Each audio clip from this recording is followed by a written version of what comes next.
আসলে আজকে ভোর 5:30টার দিকে মূলত ঘটনাটি ঘটেছে। এটি বেগমগঞ্জ উপজেলার চন্দ্রগঞ্জ বাজারের পূর্ব পাশে ঘটনাটি ঘটে। তারা মূলত ঢাকা থেকে আসছিলেন, এখানে প্রবাসী ছিলেন একজন, তার পরিবারের সদস্যরা সহ সেখানে গিয়েছেন তাকে আনার জন্য। প্রায় বাড়ির কাছাকাছি বলা চলে যে চলে এসেছিলেন। এর মধ্যে গাড়িটি মাইক্রোবাসটি নিয়ন্ত্রণ হারিয়ে যে খালটি রয়েছে চন্দ্রগঞ্জ বাজার পূর্ব পাশে, অর্থাৎ রাস্তার উত্তর পাশে যে খালটি রয়েছে সেখানে নিয়ন্ত্রণ হারিয়ে খালে পড়ে যায় এবং পুরো এখান থেকে যে স্থানীয় লোকজনরা রয়েছেন আশপাশে তারা দেখে দ্রুত এগিয়ে আসে এবং পুলিশে খবর দেয়, ফায়ার সার্ভিসে খবর দেওয়া হলে স্থানীয় লোকজন সহ মাইক্রোবাসটি টেনে উপরে উঠানোর চেষ্টা করে এবং 7টা বেজে গিয়েছে ততক্ষণে, যেটা স্থানীয় লোকজন আমাদেরকে জানিয়েছেন যে প্রায় 5:30 ঘটনা ঘটলো, 7টা বেজে গেছে গাড়িটি খাল থেকে উপর দিকে তুলতে।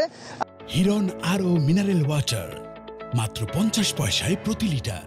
সেখানে তুলে তারা দেখতে পেয়েছে যে তারা বলছেন যে ঘটনাস্থলে 7 জন নিহত হয়েছে। আমরা পুলিশের সঙ্গে কথা বলেছি, ফায়ার সার্ভিসের কর্মকর্তা যারা রয়েছেন তাদের সঙ্গে আমরা কথা বলেছি। তারা জানিয়েছেন যে 7 জন মারা গিয়েছে, তবে এখনো তাদের নাম ঠিকানা পুরোপুরি পাওয়া যায়নি।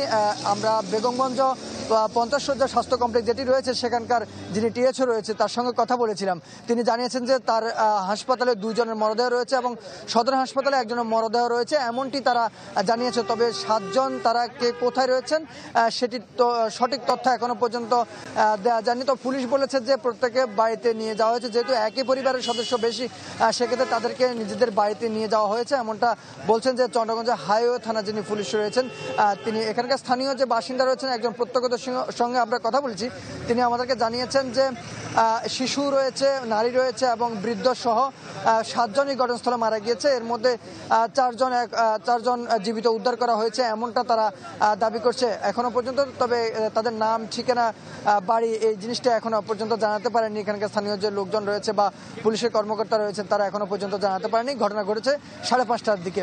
নীলা। সুমন, ধন্যবাদ আপনাকে।